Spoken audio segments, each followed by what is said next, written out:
Welcome back to our channel Mrs. Nandu Patan Vlogs.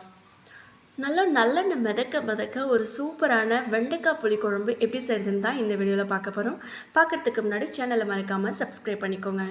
ஒரு பேனில் தேவையான அளவுக்கு எண்ணெய் சேர்த்துட்டு நம்ம கட் பண்ணி வாஷ் பண்ணி வச்சுருக்கிற வெண்டைக்காவை இது கூட சேர்த்து நல்லா ஃப்ரை பண்ணிக்கோங்க. இந்த தோல் பார்த்திங்க அப்படின்னா அந்த வெண்டைக்காயில் உள்ள ஸ்கின் நல்லா கொஞ்சம் சுருங்கணும். ஸோ அது வரைக்கும் நல்லா வதக்கிக்கோங்க. சில பேர் வெறும் பேன்லேயே ட்ரை பண்ணி போடுவாங்க. பட் எண்ணெயில் செய்யும்போது இன்னும் டேஸ்ட் நல்லாயிருக்கும். அதே பேனில் இன்னும் கொஞ்சம் எண்ணெய் சேர்த்து ஒரு 1/4 டீஸ்பூன் சோம்பு, 1/4 டீஸ்பூன் சீரகம், 1/2 ஸ்பூன் அளவுக்கு வெந்தயம், ஒரு கொத்து கருவேப்பிலை சேர்த்து நல்லா பொரிஞ்சதுக்கு அப்புறமா ஒரு கைப்பிடி ஃபுல்லாக பூண்டு, சின்ன வெங்காயம், 2 மீடியம் சைஸ் தக்காளி சேர்த்து நல்லா வதக்கிக்கோங்க. அண்ட் இது கூட கொஞ்சம் கல் உப்பு சேர்த்து வதக்கிட்டு குழம்பு மிளகாய்த்தூள் ஒரு 2லேருந்து 3 ஸ்பூன் அளவுக்கு சேர்த்து நல்லா பச்சை வாசனை போகிற வரைக்கும் நல்லா வதக்கிக்கோங்க. இப்போ ஒரு லெமன் சைஸ் அளவு புளியை ஊற வச்சுருக்கேன். இதை நல்லா கரைச்சி அந்த சாறை அப்படியே இது கூட சேர்த்துக்கோங்க.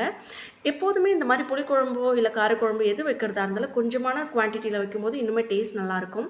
அண்ட் இது கூட ஒரு சின்ன துண்டளவு வெல்லம் சேர்த்து நல்லா கொதிக்க விடுங்க. இது நல்லா கொதிச்சு கொஞ்சம் திக்காகிற ஸ்டேஜில் நம்ம வதக்கி வச்சிருக்கிற வெண்டைக்காவும் இது கூடயே சேர்த்து நல்லா குக் பண்ணுங்க.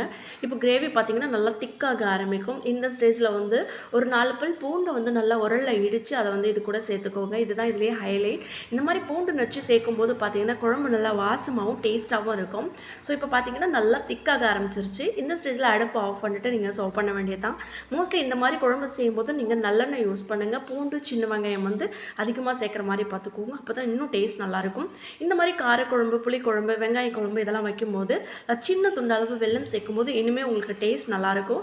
கண்டிப்பாக நான் சொன்ன மெத்தடில் இந்த வெண்டைக்காய் புளிக்குழம்பு ட்ரை பண்ணி பாருங்கள். ட்ரை பண்ணி பார்த்துட்டு உங்கள் கமெண்ட்ஸ் என்னன்னு சொல்லுங்கள். அண்ட் மறக்காமல் நம்ம சேனலை சப்ஸ்கிரைப் பண்ணிக்கோங்க. இது வரைக்கும் நம்ம சேனலை சப்ஸ்கிரைப் பண்ண எல்லாருக்கும் ரொம்ப ரொம்ப நன்றி.